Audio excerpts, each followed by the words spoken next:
Muito bem. Muito bem, então. Hoje eu vou tomar um texto aqui diverso. Nós estávamos trabalhando os princípios da filosofia de Santo Tomás, as 24 teses fundamentais. Hoje eu vou tomar esse livro aqui, da Loyola, né, A Filosofia de Tomás de Aquino, Elementos Essenciais.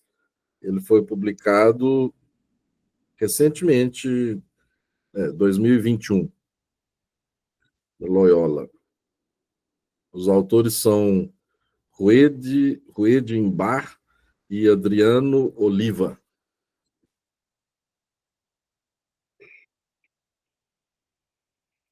Vejamos aqui, né? Para Tomás de Aquino, qual é a natureza e a divisão da filosofia? Segundo Tomás, a filosofia é obra do intelecto, como as outras ciências. E porque a operação do intelecto consiste, a princípio, em reconhecer a ordem e realizá-la, a filosofia deixa-se aprender e dividir considerando o conceito de ordem. No início da Suma contra os Gentios, São Tomás diz que o ofício do sábio é ordenar. Agora, isso supõe que exista uma ordem ou exista um parâmetro segundo o qual nós devemos ordenar as coisas. E como é que nós captamos essa ordem que existe ou que deve existir? Nós captamos essa ordem pelo intelecto. Vejam bem, quando eu falo de ordem que existe, eu estou falando de uma ciência teórica. A ciência teórica que tem acesso à ordem que existe, contempla a ordem que existe. E quando eu falo de ordem que deve existir, que deve ser feita, eu estou falando de uma ciência prática. A ciência prática é que considera pelo intelecto a ordem que deve existir em vista de realizar essa ordem. Então, a ciência teórica é conhecimento contemplativo da ordem. E ciência prática é conhecimento também, mas em vista da ação. Certo? A ciência teórica é desinteressada, ela não visa a ação, ela quer conhecer. A ciência prática visa a ação. Né? Essa é a diferença entre os dois tipos de ciência. Mas, por debaixo desses dois tipos de ciência, está esse conceito aí de ordem. Então, esse conceito de ordem é um elemento essencial, fundamental na filosofia de Tomás. A proposição de Aristóteles, segundo a qual cabe ao sábio ordenar, sapiens est ordinare, está lá na Metafísica 1, pode valer como fio condutor dessa empreitada. O livro aqui traz sapiens est ordinare, mas o correto é sapientes est ordinare, né? É próprio do sábio ordenar. Nesse contexto, ordenar pode ser compreendido segundo uma dupla significação, como compreensão da ordem e como sua produção. É aquilo que eu dizia, né? Compreensão da ordem, teoria. Produção da ordem, prática. Aí entra a ética moral.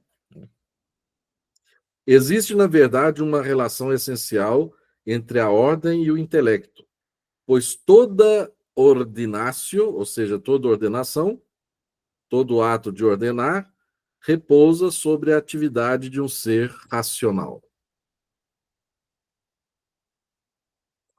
Bem, nós estamos dizendo isso aqui. Essa frase, de novo?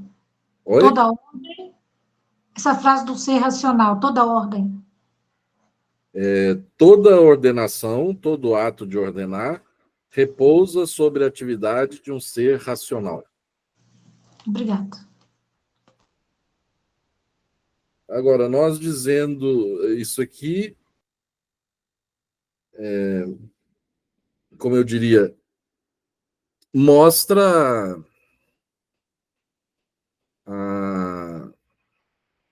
a diferença, né? A diferença do que hoje, em geral, muitos entendem,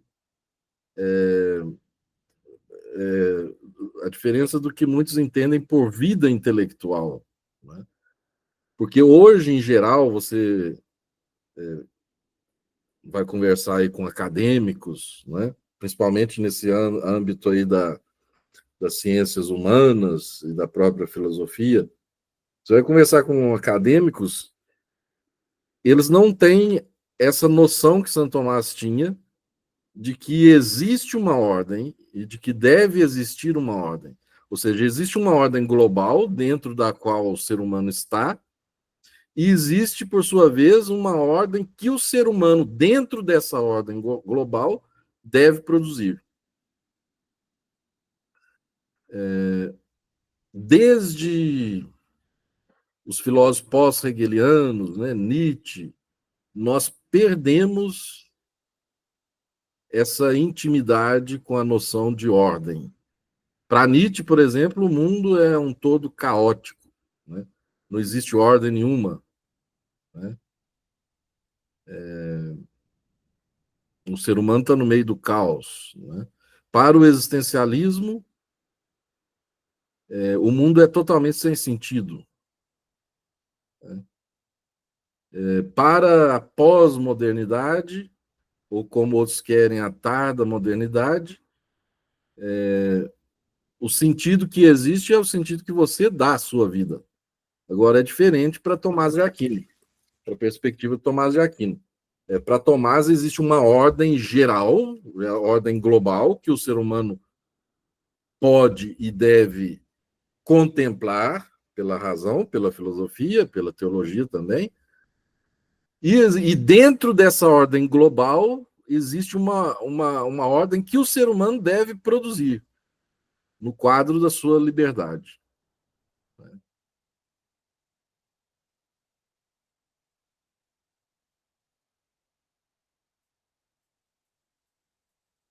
Nessas condições, é possível distinguir 4 tipos de relações que vão do intelecto à ordem. E de outra, deixa eu ver aqui, não. Nessas condições, é possível distinguir 4 tipos de relações que vão do intelecto à ordem, tendo em conta, por uma parte, a constituição da ordem e, de outra, a sua consideração. Podem ser tidas como considerações de ordem as partes da filosofia que, segundo a divisão aristotélica, constituem a filosofia especulativa. Neste caso, o que é conhecido precede, na verdade, a razão humana, em vez de ser por ela produzido, como indica Tomás em acordo com Avicena, em De Trinitate.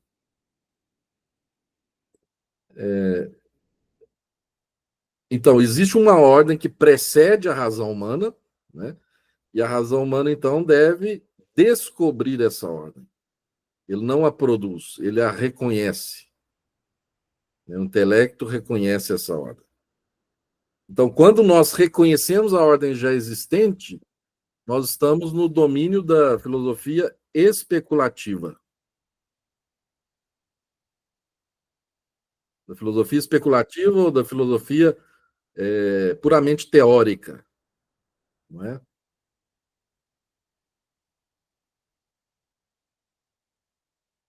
Por outro lado, a relação do intelecto em direção à ordem é produzida não somente no caso das atividades artesanais, que entram no âmbito das artes mecânicas, mas também no campo da filosofia prática, cuja tarefa é reconhecer e realizar a ordem nas operações da vontade.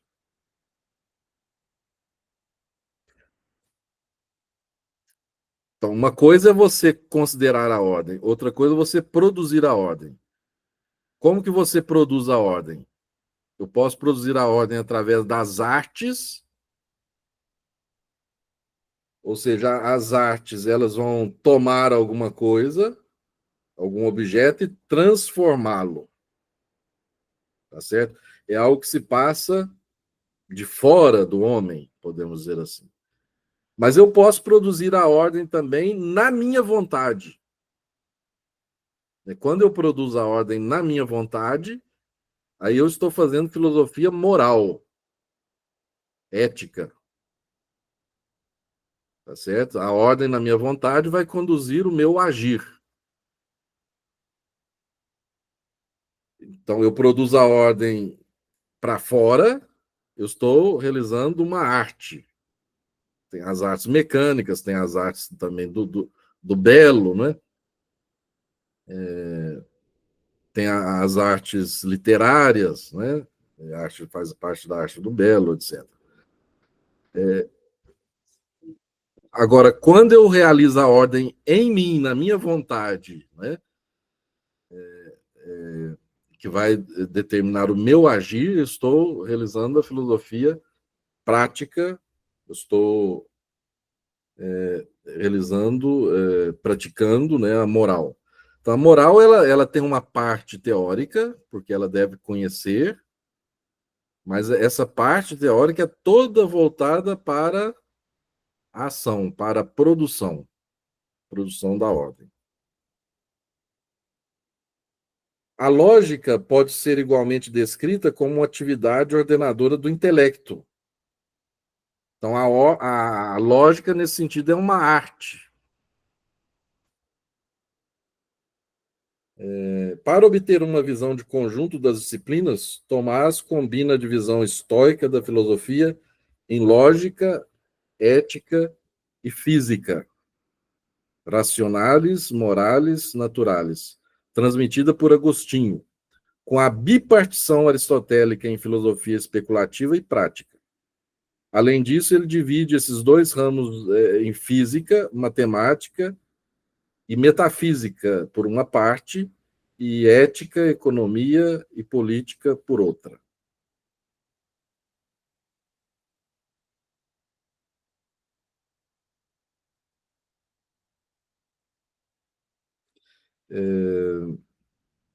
Eu queria saber agora, principalmente para quem está chegando agora, se está ficando claro isso aqui que nós estamos dizendo. São conceitos fundamentais, importantes. Né?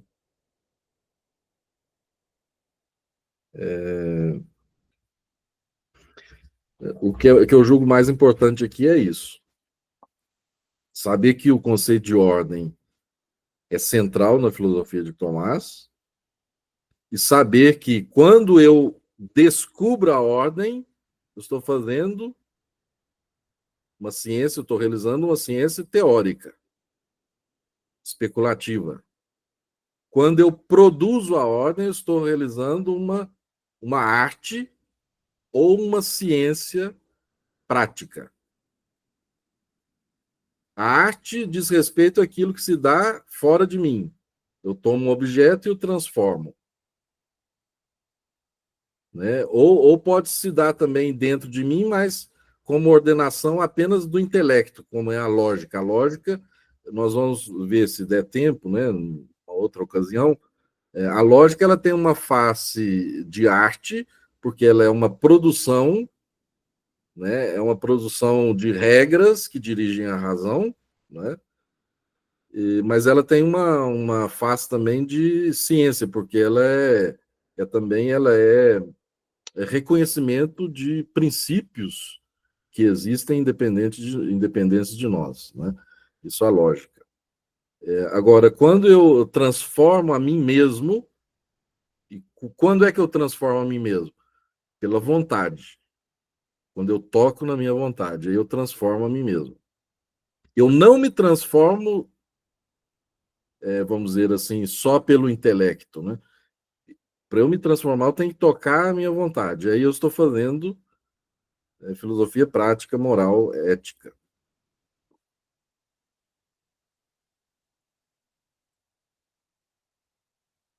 A lógica. A lógica não se constitui como parte da filosofia teórica.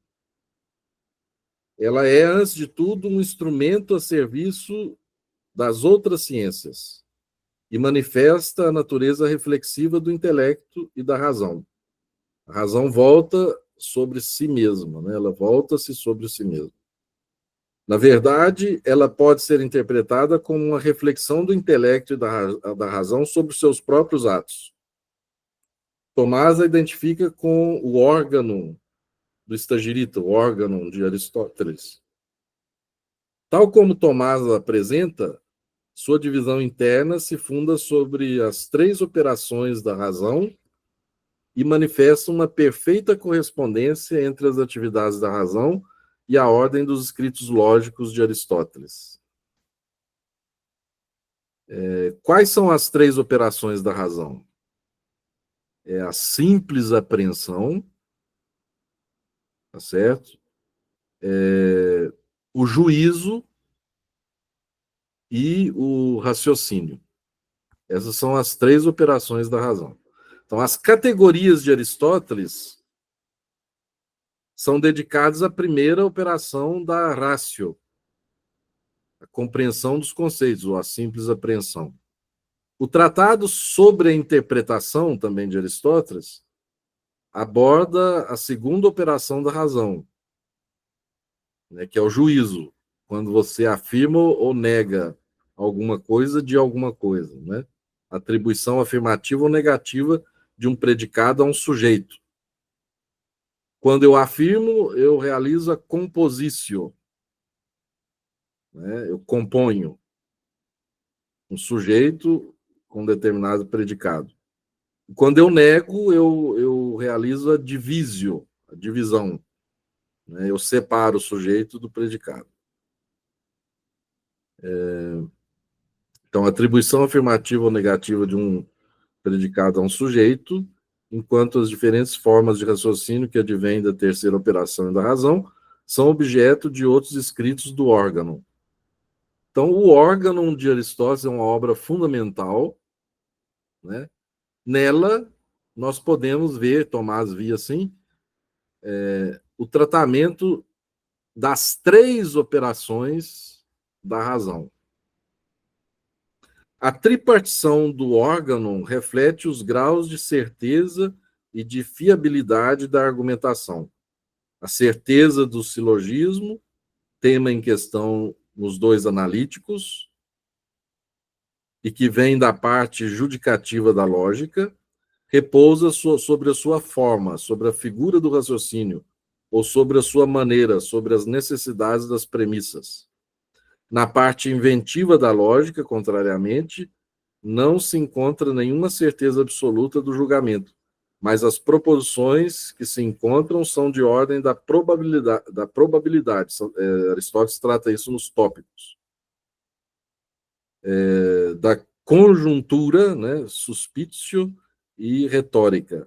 E, por vezes, a opinião, existimatio, né, se inflecte em direção a uma parte da contradição em razão de uma certa representação poética. Os raciocínios falaciosos são objeto da última parte da filosofia rationalis, ou filosofia racional, as refutações sofísticas. Isso aqui são só noções básicas, é só para a gente saber que existe, né? Não vamos nos preocupar com detalhes agora, não. Nós estamos vendo, em geral, a divisão das disciplinas segundo Santo Tomás. Então, nós temos, em primeiro lugar, aí a lógica. A lógica é uma arte, antes de tudo. Tá certo? É uma arte por quê? Porque ela é uma produção, ela produz as regras do bom raciocínio, do raciocínio correto, né? E aí nós temos várias gradações dos níveis de certeza na lógica, né? Temos a certeza propriamente dita, até a suspeição, né? Passando pela probabilidade. Agora entramos aqui na filosofia especulativa. A filosofia especulativa em Tomás de Aquino está dividida em 3 ramos: a física, a matemática e a metafísica. E o mais interessante para nós é a metafísica. Mas vamos ver aqui a física. Não é apenas no caso da lógica que Tomás descobre uma surpreendente correspondência entre o conjunto da obra aristotélica de um lado e a organização das disciplinas e de seus próprios objetos de outro. Algo semelhante ocorre também em relação à primeira parte da filosofia especulativa, ou seja, a filosofia da natureza ou a física. A física para Tomás de Aquino não é a física de hoje, que nós conhecemos hoje. Né? A física de Tomás de Aquino estuda a natureza, ou seja, o ente móvel. Tá certo? Todo ente móvel, que os antigos medievais consideravam como sendo a physis, a natureza, né? Objeto, é o tema da física. Tá certo? Então, entra na física tudo, né? Entra na física...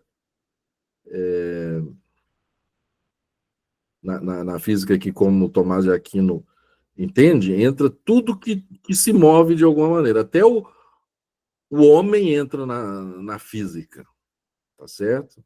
No homem, nós vamos ver, existe uma interseção entre física e metafísica. Mas, falando assim, em primeiro lugar, de início, nós colocamos o homem dentro da física, dentro da filosofia da natureza. Então, o estudo da alma humana pertence à filosofia da natureza.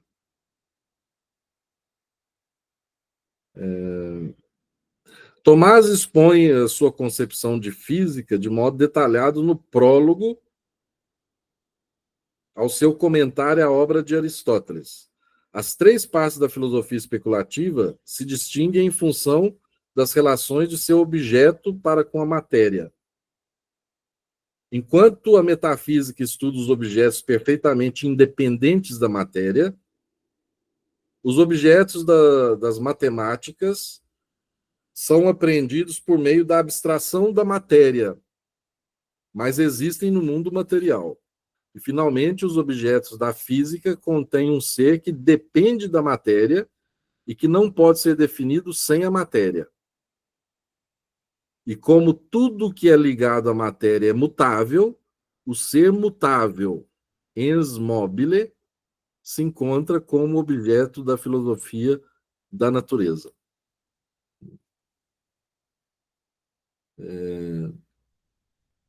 Então, qual é o propósito da filosofia da natureza? É descobrir a ordem, porque aqui nós estamos falando de filosofia especulativa. O que eu quero dizer quando eu digo filosofia especulativa? Filosofia que procura descobrir a ordem que já existe. A filosofia especulativa não cria ordem nenhuma, ela apenas descobre. Então, a física, né, uma parte da filosofia especulativa é a física. A física quer descobrir a ordem do mundo dos entes móveis. Dos entes móveis que estão ligados à matéria, que são fundamentalmente dependentes da matéria, que existem na matéria. A matéria faz parte da definição desses entes móveis.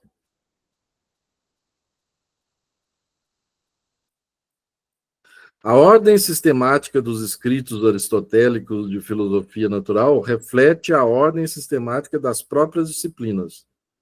Os livros da física tratam do ser mutável em geral, e as obras seguintes questionam a respeito das diferentes espécies de mudança, começando pelo movimento local, Aristóteles trata isso no De Cello, a mais perfeita das mudanças, né, passando pela geração e pela corrupção, degeneratione et corruptione, e pelas outras formas de mudanças, para descer até aquelas que concernem ao vivente, de ânima. No Tratado de Ânima, Aristóteles trata de todos os viventes, inclusive do homem. Né? Nesse sentido, a ordem da filosofia natural não respeita somente a ordem cósmica de cima para baixo, mas obedece igualmente às 4 regras classificatórias. Primeiro, o processo científico da filosofia natural deve ir do geral ao particular. É por isso que a física, que trata do movimento em geral é o primeiro livro da filosofia da natureza. O estudo do todo deve preceder aqueles das partes, né? É o 2. E o 3, aquele do simples ao do composto. O 4, a pesquisa sobre os objetos mais importantes deve preceder as que estudam os objetos menos consideráveis. Por esse motivo, o tratado sobre o céu deve ser estudado em segundo lugar.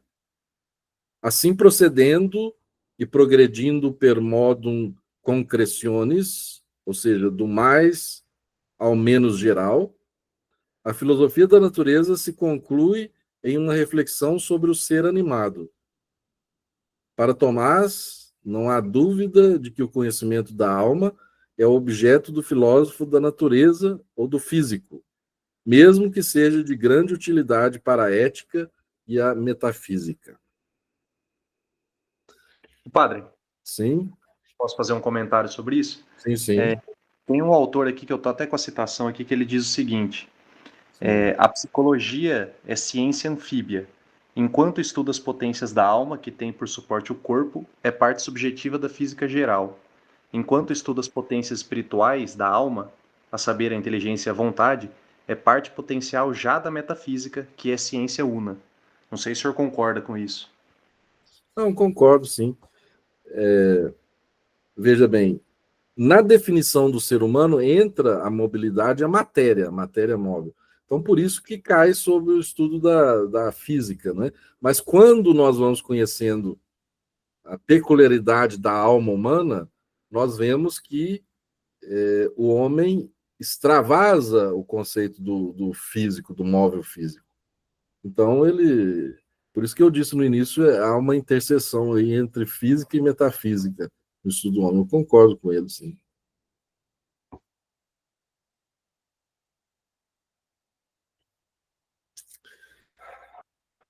Então, vocês observaram aqui, né? Para estudar física, eu tenho regras.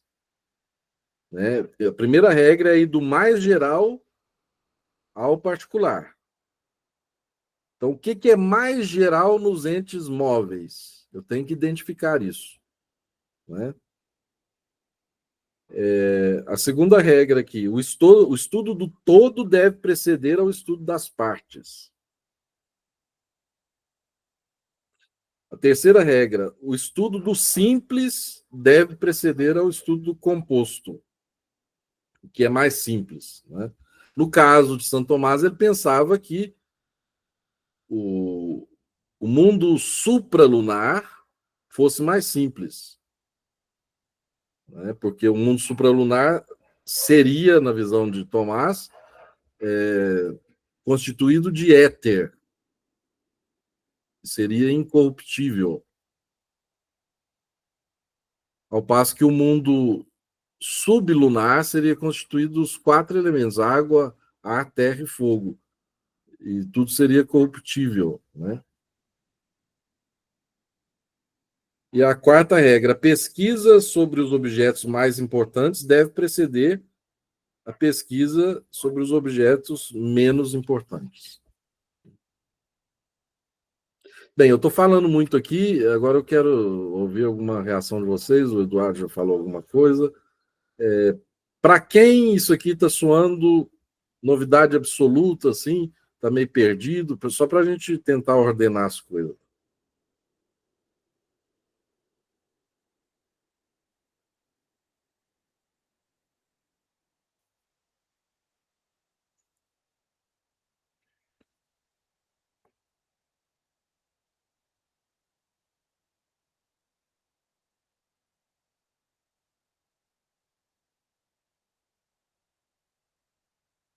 Então vamos adiante. Aí, na medida em que vocês acharem que devem falar, devem perguntar, fiquem à vontade. As noções fundamentais da filosofia da natureza.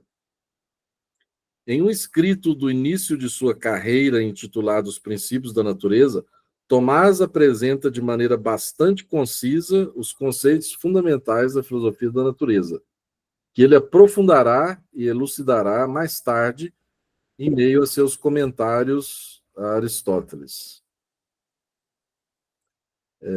Tá certo, vamos ver aqui, o Willow, né? Willow Smith disse: no momento não posso falar, mas estou atento. Ok. Partindo dos conceitos preliminares de ato e potência, que não podem ser definidos, Tomás introduz aqui a distinção entre a substância e o acidente, antes de diferenciar o sujeito, subjectum, enquanto subjacente aos acidentes, e a matéria, que é potencialmente relativa ao ser substancial. Com a ajuda do binômio aristotélico de matéria e forma, Tomás descreve o tornar-se, generatio, como um movimento em direção da forma, motus ad formam, e como uma mudança que vai do não ser ao ser, conjugando a matéria, a privação e a forma. Aqui nós temos elementos muito essenciais da filosofia de Tomás de Aquino. Os primeiros conceitos aqui essenciais são estes: ato e potência.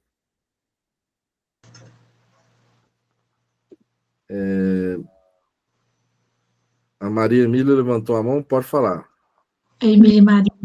A Emília Maria está querendo saber a respeito desse movimento em direção, movimento em direção à forma. O movimento, quando eu digo aqui movimento, eu me refiro a qualquer mutação, não é só movimento local, tá certo? Entendi. Todo movimento, toda mutação é uma mutação em direção a alguma forma. Ou seja, algo está perdendo uma forma e está adquirindo outra. Entendi. Por isso que Santo Tomás diz que... deixa eu ver aqui... São Tomás diz que a geração...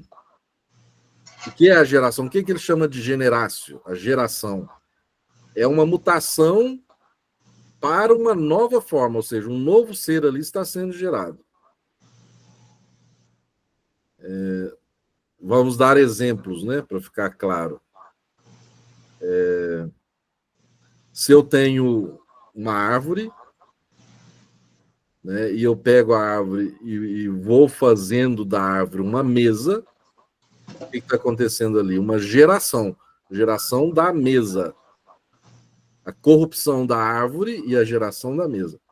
Agora, esse movimento, então, da árvore para a mesa é um movimento ad forma, ou seja, para a forma da mesa. Certo? Entendi, obrigada. Ad forma. E aqui, então, conceitos fundamentais. Ato e potência. O que é ato e o que é potência na filosofia de Tomás de Aquino? Essas noções são noções assim primárias, no sentido de não definíveis. São noções básicas, né? Você não tem como defini-las por algo mais abrangente, porque são básicas. Então, nós costumamos dizer que o ato é uma perfeição realizada, que é outro modo de dizer ato. Tá certo? Então, o ato é uma perfeição realizada. E a potência? O que seria a potência? A potência seria a capacidade de adquirir uma perfeição. O mesmo exemplo aí da árvore. A árvore está em ato, não é? Porque é árvore. Então, ela tem uma perfeição realizada, perfeição de árvore. Mas, ao mesmo tempo, ela é capaz de outras perfeições. Então, ela está em potência. Ela é capaz, a árvore é capaz de se tornar a mesa. Então, ela está em potência para a mesa. Então, ato, perfeição realizada. E potência, capacidade de perfeição. Está claro?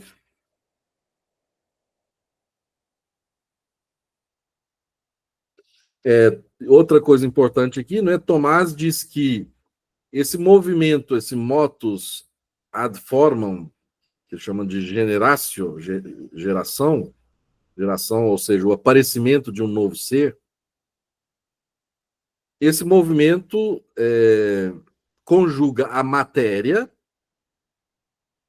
a privação e a forma. O que isso quer dizer? Ou seja, se eu quero fazer uma mesa, eu tenho que ter alguma matéria. No caso, a árvore.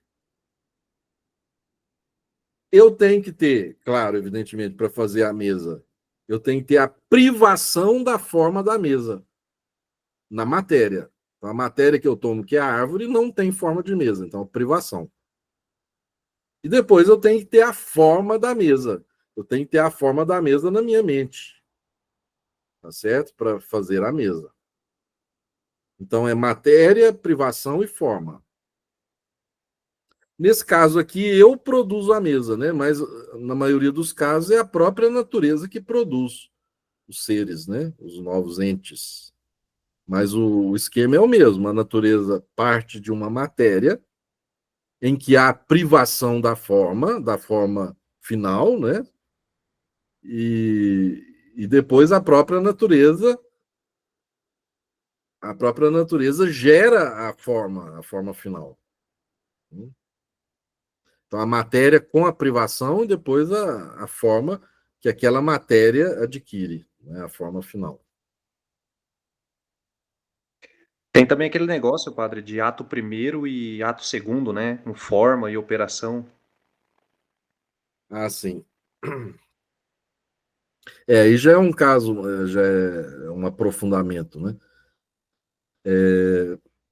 Todo ente que se move de alguma maneira, que age ou que também sofre ação, todo ente ele tem a forma substancial, né? Por exemplo, a árvore. Vamos tomar a árvore de novo. A árvore tem a forma substancial de árvore, né? Então ela está. O ato primeiro dela é ser árvore. Ela já é árvore. Esse é o ato primeiro, que decorre da forma substancial de árvore. Agora, qual que seria o ato segundo da árvore? Produzir flor, por exemplo, produzir fruto. Para ela ser árvore, ela não precisa necessariamente produzir flor ou fruto. Quando ela produz, quando ela age de alguma maneira, sofre alguma ação, quando ela se altera em seus acidentes, nós dizemos que essa operação da árvore, essa operação é um ato segundo. Por quê? Porque o ato primeiro tem a ver com a forma substancial da árvore, ela já é árvore, né? E como árvore, ela vai produzir os frutos de árvore. Então, esse produzir os frutos de árvore é o seu ato segundo.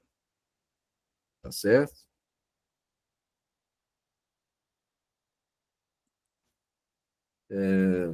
Esses três conceitos, né, matéria, privação e forma, constituem os três princípios da natureza, diz Tomás de Aquino. Os três princípios da natureza, é a matéria, a privação e a forma. Os três princípios da natureza, quando a natureza é concebida, de modo aristotélico, como princípio do movimento e do repouso na matéria, possuído por si e não pelo acaso. O conceito limite de matéria-prima, significando que, desprovido de toda forma, mantém-se aquém de toda determinação e não pode ser conhecida e definida enquanto tal, entretanto, é indispensável a constituição do tornar-se e da mudança. Nós já falamos sobre isso aqui, né? O que é matéria-prima? A matéria-prima é aquele substrato que subjaz a toda mudança. É aquele substrato que tanto contém a privação da forma, quanto contém a forma, que adquire forma. Né? Esse substrato material, que ora é privado da forma, ora adquire a forma, esse substrato nós chamamos de matéria-prima, mas ele não é visto pelos olhos sensíveis. Ele só pode ser inteligido, né? Só pode ser reconhecido pela inteligência. Por quê? Porque tudo que nós vemos já tem alguma forma. Mas nós sabemos que por detrás de tudo que tem forma, existe aquele substrato que não se identifica necessariamente com nenhuma forma. E que subjaz a todo o processo de mudança. Né? Isso é o que nós chamamos de matéria-prima. Matéria-prima só reconhecida pela inteligência.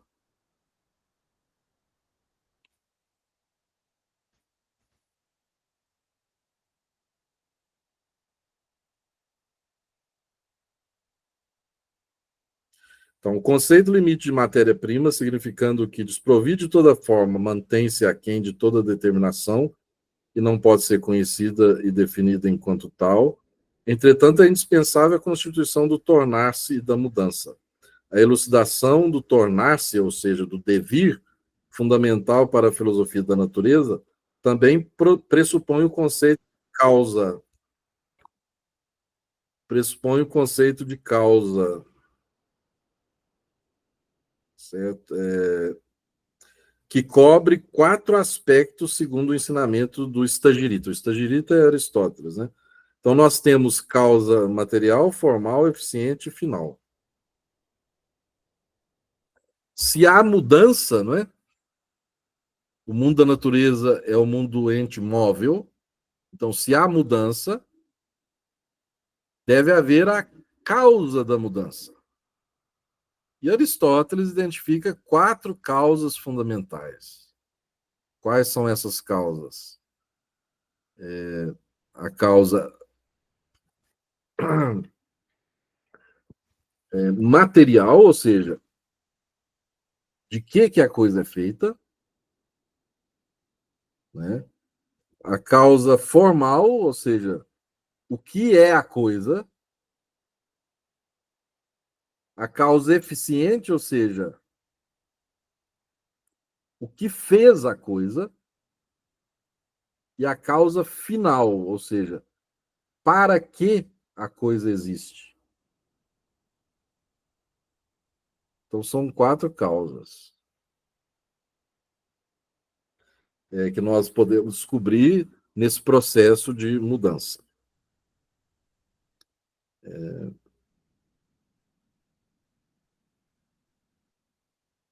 Dentro desta hierarquia de causas, o processo de mudança é instaurado por uma causa eficiente, que pressupõe a causa final, que São Tomás chama de causa das causas. A causa final é a causa das causas. Quanto à forma, ela confere o ser à matéria. Isso aqui é importante.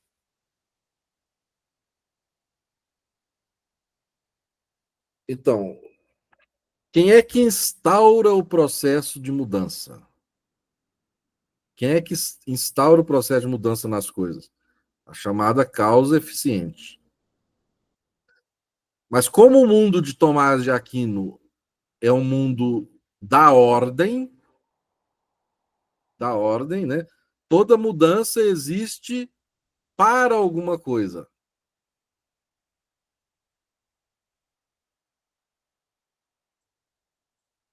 Então, a causa eficiente instaura o processo de mudança a fim de alguma coisa. A fim de alguma coisa. E essa alguma coisa em relação a qual a causa eficiente em relação à qual a causa eficiente está afim, né? Isso é o que nós chamamos de causa final.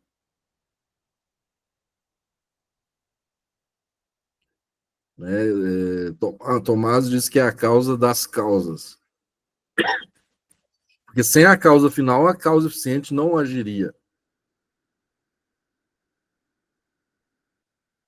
Isso aqui é uma espécie de inversão com relação ao darwinismo puro, ao evolucionismo cego. Certo? Por quê? Porque para o evolucionismo cego, o que viria primeiro? Qual seria a causa das causas? A causa eficiente. Né? Ela age e não tem finalidade nenhuma, age por agir. Age por agir. E o que resulta desse agir é acaso, né? Combinação de necessidade e de acaso, como diria o Jacques Monod. Agora, aqui na visão de Santo Tomás, não, né? Todo agente de Santo Tomás age por causa de um fim. Então é bom conhecer isso para ver a diferença de perspectiva, né? A perspectiva de um evolucionismo cego é uma, a de Tomás de Aquino é outra. Para o evolucionismo cego, a causa das causas é a causa eficiente. Para Tomás, a causa das causas é a causa final.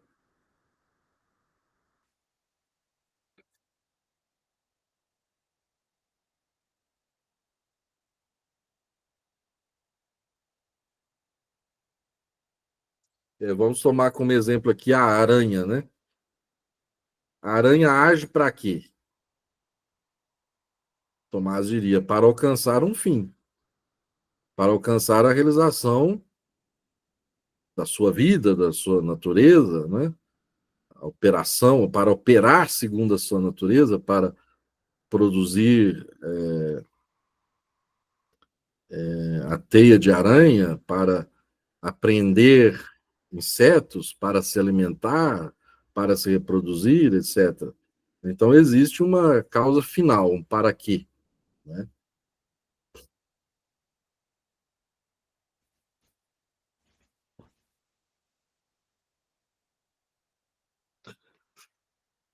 Como Aristóteles, Tomás parte do princípio de que toda ação ou todo agir se produz tendo em vista um fim.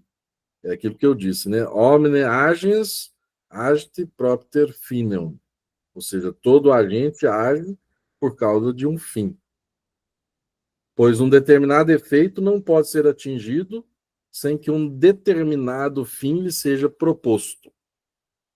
Consequentemente, é possível postular uma ordenação universal das coisas a seu fim no universo, o que indica, além do mais, que toda obra da natureza seja de uma substância dotada de conhecimento. Aí Tomás de Aquino vai dizer, né, que o grande fim do universo diz respeito a uma inteligência. Tudo está submetido a uma inteligência, né, que vai ser a inteligência divina.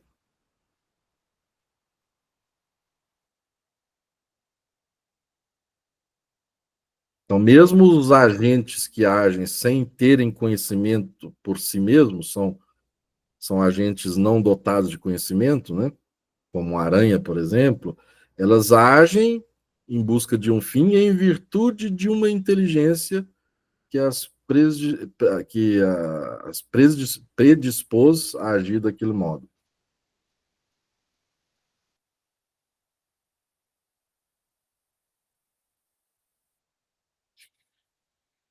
Seguindo Aristóteles, Tomás define a mudança, motus, por meio dos conceitos primeiros de ato e potência, como ato do que existe em potência enquanto está em potência.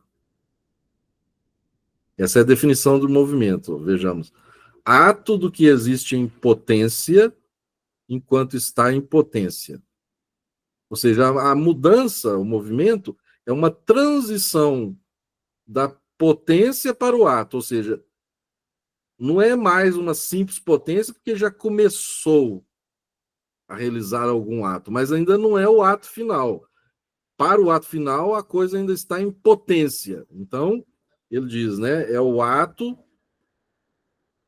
do que existe em potência, quer dizer, o que existe em potência já começou a agir, então é o ato do que existe em potência, enquanto está em potência, ou seja, ele ainda não chegou ao fim, ele está em potência para esse fim.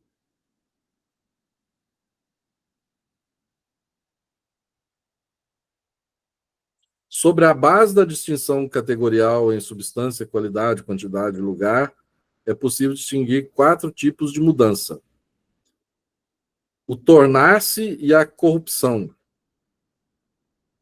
a alteratio, que é uma mudança qualificativa, o aumento e a diminuição, e finalmente o movimento local. Então, são 4 tipos de movimento. Né? Primeiro, o devir é o que ele chama de generácio, né? Generácio e a corruptio, a corrupção, ou seja, deixa de ser uma coisa, se torna outra. Uma coisa deixa de existir, outra começa a existir. Né? São coisas substancialmente distintas. Depois nós temos a alteratio, que é uma mudança qualificativa, na qualidade de alguma coisa, sem que a coisa deixe de ser o que ela é. Depois nós temos o aumento e a diminuição, que é um movimento quantitativo. Né? A coisa continua sendo o que ela é, só que menor ou maior. E, finalmente, o movimento local. O primado do movimento local, que tem um papel importante na prova da existência de um motor imóvel, tal como ele é exposto no 8º livro da Física, deve-se ao fato de que somente essa forma de mudança é contínua e perpétua, né, segundo Aristóteles e Tomás. A maior perfeição do movimento circular é devida ao fato de que ele volta ao seu ponto de partida e à sua origem, e que assim realiza o mais alto grau de continuidade. Isso aqui é um aspecto da física de Tomás de Aquino e de Aristóteles que se tornou obsoleto, né? Esse aspecto aqui. Eles pensavam que os astros no céu cumpriam um movimento circular perfeito, tá certo? E hoje nós sabemos que não é assim, mas isso não desmerece em nada a física, os princípios mais gerais, né, da física de Aristóteles e de Tomás. Pois bem, agora eu vou parar de falar aqui, a gente pode conversar, bater papo, né, sobre essas noções, para não ficar muito árido, né? Então, o que vocês acharam aqui dessas questões?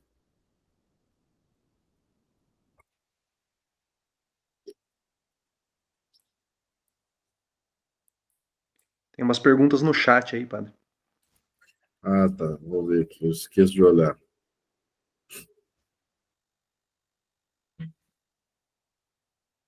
Vou ver aqui. Causa eficiente final podem ser atribuídas a Deus? Em última análise, sim, né? Em última análise é Deus, mas nós temos causas eficientes e finais mais próximas também. A última é Deus, né? Mas nós temos mais próximas. E podemos considerar, devemos também considerar essas causas mais próximas. Né? Então, a grande causa eficiente do universo e a causa final é Deus. É aquilo que nós dizemos também nas celebrações, né? No livro do Apocalipse, ele é o alfa e o ômega, né? O princípio e o fim. A outra pergunta, a forma seria a existência atual? É. Todo ente móvel que existe atualmente tem uma forma, né? E é essa forma que lhe dá o ser. Eu gostaria de comentar isso também. Lhe dá o ser quiditativo. Ou seja, alguma coisa é aquilo que é pela forma. A árvore é árvore pela forma de árvore. A causa formal, né? Nós vamos falar de ser num outro sentido, ser no sentido de ato, de ser intensivo. Esse é outro ser. Mas o ser quiditativo, ou seja, o que a coisa é. Quid significa o que é, né? Quidest, o que é. Então, o ser quiditativo, aquilo que a coisa é dado pela forma. Tá certo?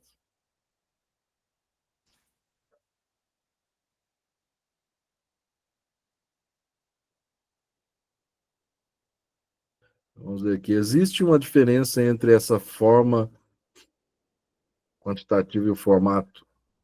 Não, a forma.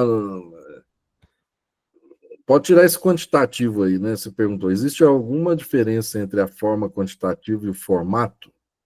Ah, sim, o quiditativo. Ah, certo. Olha, a forma que dá o ser, né, o quid, ela não pode simplesmente ser identificada com o formato, mas está ligado ao formato, sim. De certa maneira, está ligado ao formato. Tá certo? Mas não só, é preciso prestar atenção. Por exemplo, se nasce aí uma criança aleijada, sei lá, com os pés no lugar das mãos, o braço no lugar da perna, quer dizer, não tem uma forma comum do ser humano, mas não tem um formato comum, mas tem a forma no sentido filosófico que é ser humano. Essa forma, no caso daí do ser humano, ela estaria no DNA humano. Ele tem um DNA humano, tá certo? Então ele é um ser humano, tem a forma humana, ainda que o formato dele seja bagunçado por alguma razão aí, né? De imperfeição do operar da natureza. Né? Então, forma e formato têm alguma ligação, mas não se identificam. A forma, no sentido filosófico, é aquilo que dá o ser à coisa, aquilo que faz a coisa ser o que ela é. Né? Faz o ser humano ser o ser humano. O que faz o ser humano ser o ser humano? Não é ter a perna no lugar certo. Pode ter a perna no lugar do braço, nem por isso ele deixa de ser ser humano. A pergunta seria o gênero. Não, essa forma aí que nós estamos falando é a forma que está ligada à definição da coisa, né? E a definição nós fazemos tomando o gênero e a diferença, o gênero mais próximo e a diferença específica. Não é só o gênero, tem que tomar a diferença específica. Por exemplo, qual é a definição de homem? É animal racional. Aí está a forma, né? A forma está contida na definição aí. Então eu pego o gênero animal e a diferença específica racional. Não é só o gênero, então, né? É a espécie. E a espécie é constituída do gênero e da diferença específica.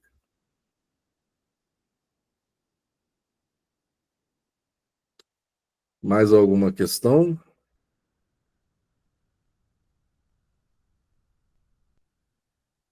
Então, é preciso notar, então, o seguinte, que a filosofia de Tomás de Aquino é filosofia teórica e prática. Teórica porque reconhece a ordem.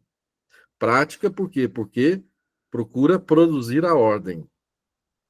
Reconhece a ordem global e procura produzir a ordem dentro do quadro da vida do indivíduo, da comunidade, tá certo? Hoje nós falamos de comunidade global, né? Nós podemos produzir a ordem também na comunidade global hoje, né? Não existe ainda um só povo, uma só nação, mas as nações, os povos estão em contínua comunicação, né? Existem tratados, né? Bilaterais, multilaterais entre as nações, etc. Então, a ordem que deve ser construída é a ordem que está no espaço da nossa liberdade individual e comunitária. E a ordem que deve ser reconhecida é a grande ordem, que não foi feita pelas nossas mãos, né? Mas que a nossa razão reconhece. Então, reconhecer a ordem é a filosofia teórica especulativa. Produzir a ordem é arte ou moral. Nós vamos focar mais na moral, né? Na ética, filosofia prática.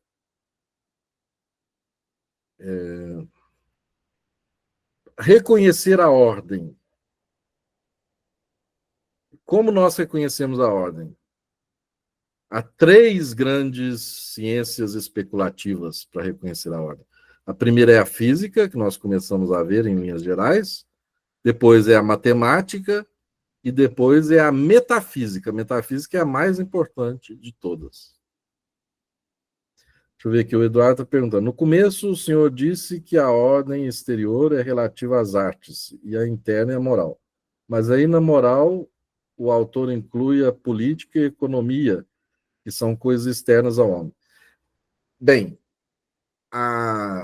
todo agir humano depende da vontade. Mesmo a ordem comunitária, política, social, depende da vontade dos homens. Então, ela é uma ação, em primeiro lugar, sobre o próprio homem. Tá certo? É nesse sentido que ela é interna, né? Porque sem a modificação da vontade do homem, essa ordem não pode existir.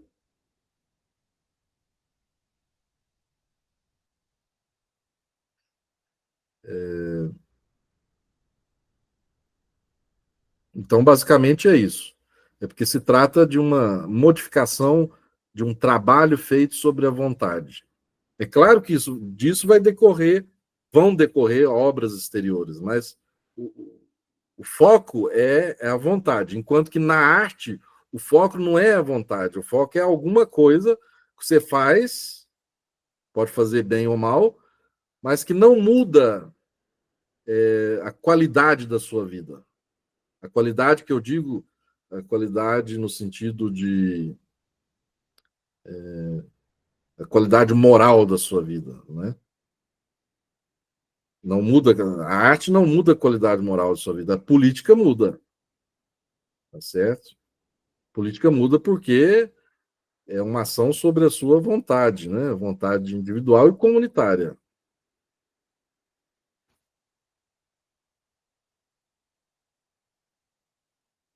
É importante notar também, padre, que economia não tem nada a ver com o que a gente entende hoje por economia, né?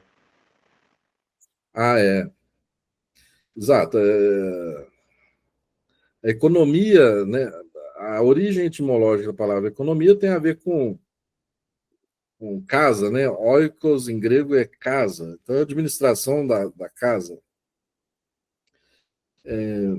A economia, nesse sentido, ela faz parte da política, né? A economia da comunidade, da casa comum, vamos dizer assim, né? Ela faz parte da política e, para nós, hoje, ela tende a ser uma arte, no sentido aristotélico, né, de Tomás de Aquino, tende a ser uma arte, ou seja, é uma técnica que eu manuseio, que eu sei manusear, que eu sei operar, etc., para ganhar mais e perder o menos possível, para obter maiores lucros, etc., ou, no caso do Brasil, para controlar, né, a inflação, etc. Bem, ela não é só uma arte, ela é também uma arte, mas no entendimento de Aristóteles e Tomás de Aquino, ela é sobretudo uma filosofia moral, né? É uma filosofia moral. Que tem em vista um fim que é o bem comum. Então, uma economia desvinculada desse grande fim que é o bem comum se torna uma mera arte, né? E a economia não poderia ser arte apenas. Teria que ser uma filosofia prática, ou seja, uma ética, né?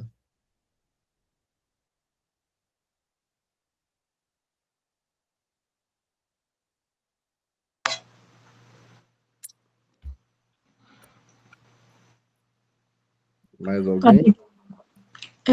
Só para esclarecer uma coisa que se eu entendi direitinho. na questão da filosofia da natureza. Então, todo movimento para uma causa final, todos os movimentos é do mesmo modo ou muda para a causa final? Ele não muda, então. Bem, todo movimento visa alguma coisa, né? Visa chegar a algum ponto. Esse ponto visado é que nós chamamos de causa final. Quem coloca em movimento a coisa é o que nós chamamos de causa eficiente. Mas a causa eficiente só age em vista de uma causa final. Então, a causa final é a mais importante, por isso é chamada de causa das causas. Então, a causa final é o objetivo. Né? Com que objetivo acontece este movimento? Agora, o movimento, como nós dissemos, ele é entendido aqui em 4 sentidos. Né? É o movimento de opção e de geração, ou seja, deixa de existir uma coisa e passa a existir outra coisa. É o movimento qualitativo, ou seja, muda a qualidade de alguma coisa, embora a mesma coisa permaneça. É o movimento quantitativo, muda a quantidade, crescimento, diminuição, a coisa continua.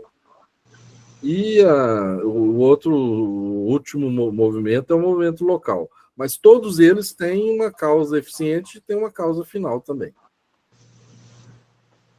Ok, entendido. Obrigada.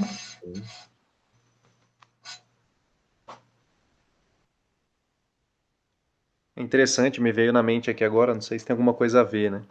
Que mesmo a causa final será mais importante, a igreja sempre disse que o fim não justifica os meios, né? Então, para a ação não importa tanto o fim. Né? O fim, o mais certo seria dizer o seguinte: o fim não justifica todos os meios. Porque o fim justifica muitos meios corretos, né?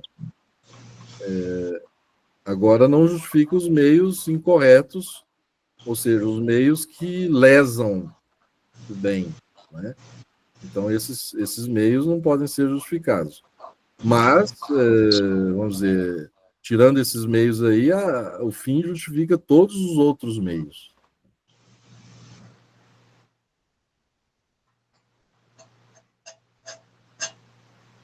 Mas está certo, né? Os meios, né? Então, na ação, ou seja, eu não posso fazer qualquer coisa para chegar ao meu objetivo, né?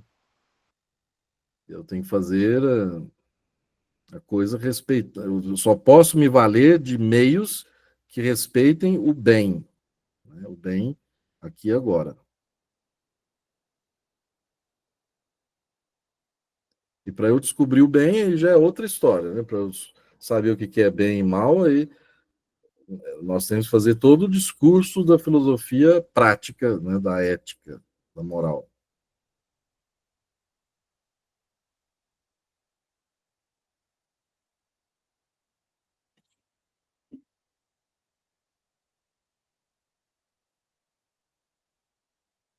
Agora, o que eu gosto de notar essas discrepâncias com o pensamento atual, ou seja, com a tendência do pensamento atual.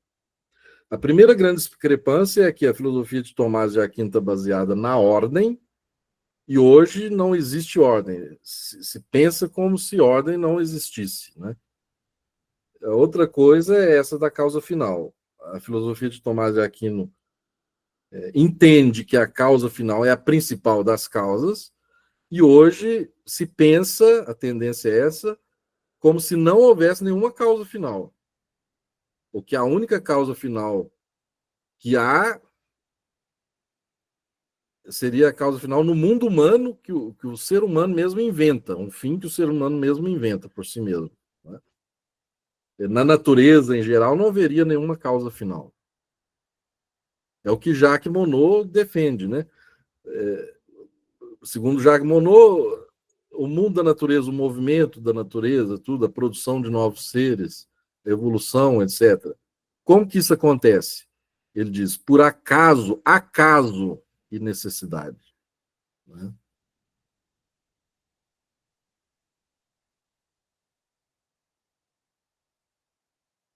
Mas por que Jacques Monod diz isso?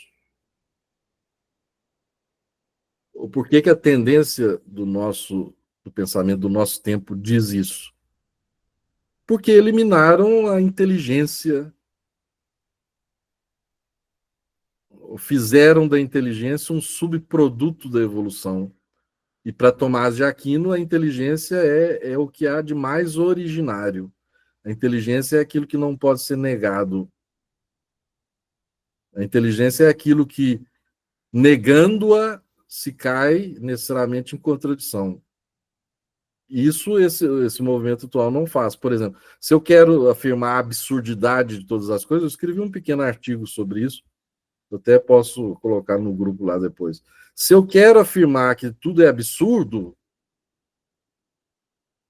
eu tenho que colocar essa afirmação dentro de um horizonte inteligível, do horizonte da inteligência. Então, a inteligência está sempre à frente da sua negação.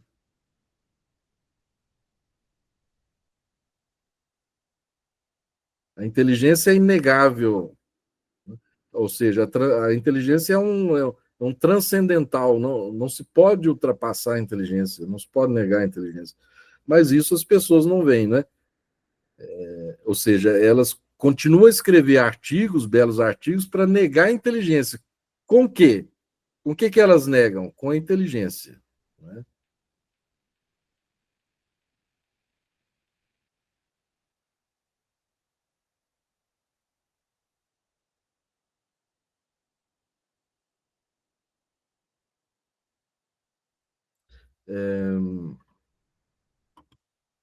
Deixa eu ver aqui, o Milok está perguntando, seria essa ordem de natureza científica? Que ordem, exatamente?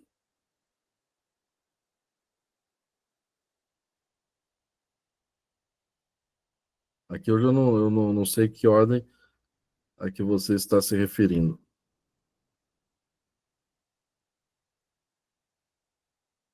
Deixa eu ver aqui, essa ordem entre a física e a filosofia. Não, a ordem, na verdade, é o seguinte, não é ordem entre a física e a filosofia. Para Tomás de Aquino, existe uma ordem, independente da filosofia. Entendeu? A ordem é dada. Agora, a filosofia surge para quê? Para descobrir essa ordem, para reconhecer essa ordem. A ordem já existe. Não é o homem que inventa a ordem, não é o filósofo que inventa a ordem. O filósofo a descobre e a contempla. E ele descobre essa ordem através de três grandes ciências, são as ciências especulativas: a física, a matemática e a metafísica.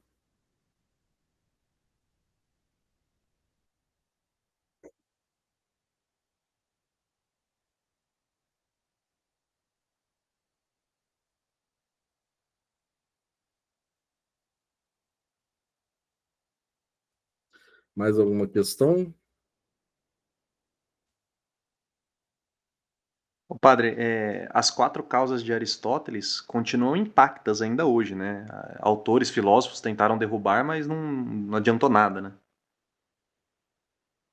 Sim, continuam. Agora, tem gente que nega, né? Mas eu não vejo sentido na negação. Principalmente a causa final, né? No campo científico é negada, nem consideram a causa final. São duas causas que vieram negadas no pensamento moderno.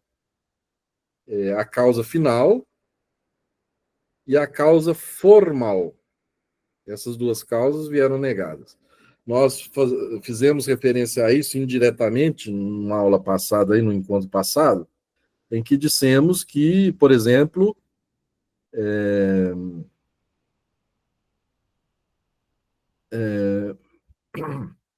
alguns filósofos modernos reconhecem como que uma só substância como Descartes, por exemplo, começou a negar a causa formal por aí, né?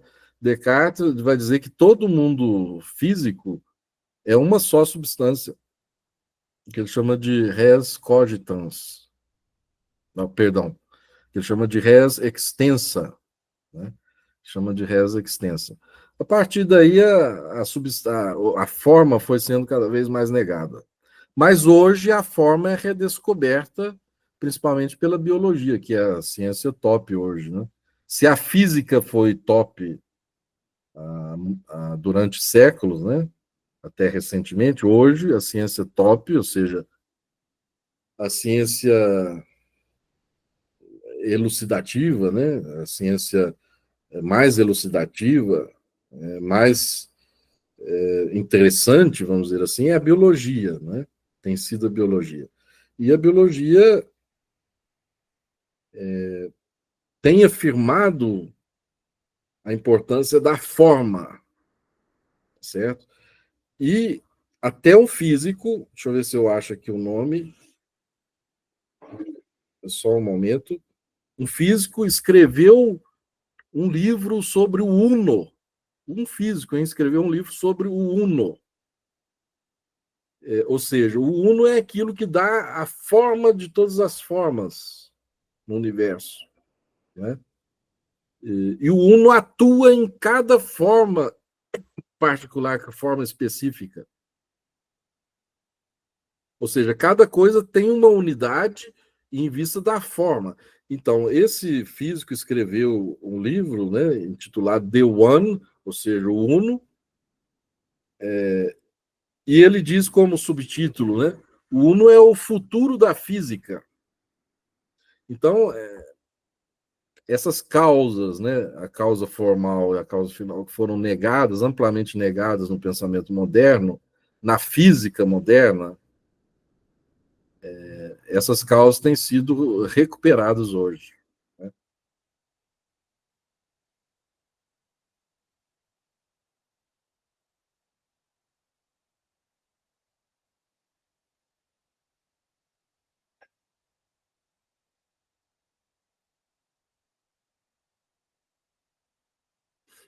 Deixa eu ver aqui se eu acho o título do livro aqui, o autor. Aqui.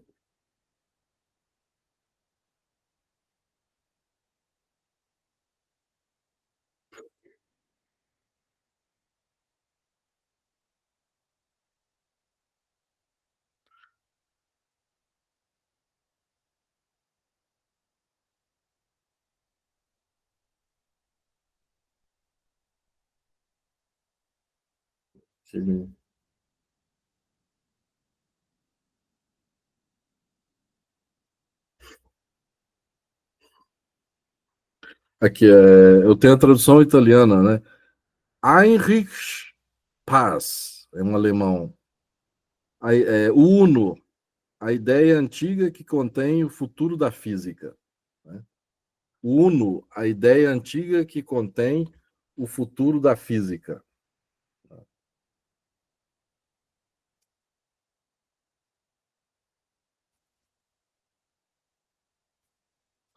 Deixa eu ver aqui. Pergunta: o senhor disse que para conhecer essa ordem seria a prática da física, da matemática e metafísica. Minha pergunta é se existe uma ordem entre elas, uma ordem colaborativa. Sim, existe uma ordem entre a física, a matemática e a metafísica. E o que está na base dessa ordem? É a separação da matéria. A física tem como seu objeto entes que não existem, entes cuja definição em cuja definição entra a matéria, certo? Então, a física estuda entes em cuja definição entra a matéria. A matemática estuda entes abstraídos da matéria. Abstraídos da matéria, ou seja, a matemática estuda não a matéria sensível que abstrai da matéria sensível, ela estuda só a matéria que a gente diria inteligível, a quantidade. Então, ela abstrai um acidente, que é a quantidade das coisas, e estuda só esse acidente, né? Só a quantidade pura. Por isso nós chamamos de matéria inteligível. Então, mas o ente ao qual esse acidente pertence é o ente material. Mas aqui, como objeto da matemática, ele está, de alguma forma, separado da matéria. Mas, por abstração, realmente ele não pode existir sem a matéria. E depois a metafísica, que estuda cujo objeto ou cujo sujeito é totalmente separado da matéria. É separado da matéria no sentido de que o objeto, como ente, ele pode existir sem a matéria, como pode existir também na matéria, mas ele pode existir sem a matéria, né? Ou como entes que existem necessariamente sem a matéria. Né? Então, a ordem é essa, a ordem entre física, matemática e metafísica é o distanciamento da matéria. A física está colada na matéria, ela abstrai da matéria individual apenas, mas considera a matéria comum. A matemática abstrai da matéria comum, mas considera a matéria inteligível. E a metafísica que não considera a matéria de nenhum tipo. Né? Então, quanto mais independência da matéria, mais você se afasta da física, né? Passa pela matemática e chega até a metafísica, que é a independência absoluta da matéria. É curioso que para estudar Aristóteles e São Tomás a gente tem que fazer uma ressignificação das palavras, né? Porque hoje não se pensa mais física sem matemática, né? Exato. Essa física aqui é filosofia da natureza, né? Não é a física moderna que nós temos a partir de Newton, né? Galileu Newton. Hoje nós temos, Jacques Maritain escreve um livro sobre isso, né? Nós temos aí uma ciência intermediária entre a física e a matemática, que é justamente a física como nós conhecemos hoje. Nós podemos hoje, né, colocar aí, então, uma ciência intermediária. Eu tenho a física, a matemática e a metafísica. Hoje seria a física, depois viria essa ciência intermediária que nós hoje chamamos de física, que Maritain chama de ciências empiriológicas, né? E depois, aí depois a matemática pura e depois a metafísica, né?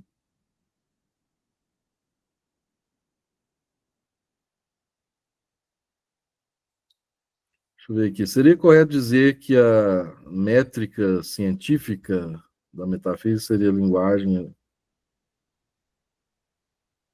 Não, não confundamos, não podemos confundir metafísica com lógica nem com linguagem. Né? Claro, não existe metafísica sem lógica, sem linguagem, mas a metafísica não se reduz nem à lógica nem à linguagem. A metafísica é uma ciência sui generis, só estudando mesmo, só entrando na metafísica que a gente vai saber o que é metafísica.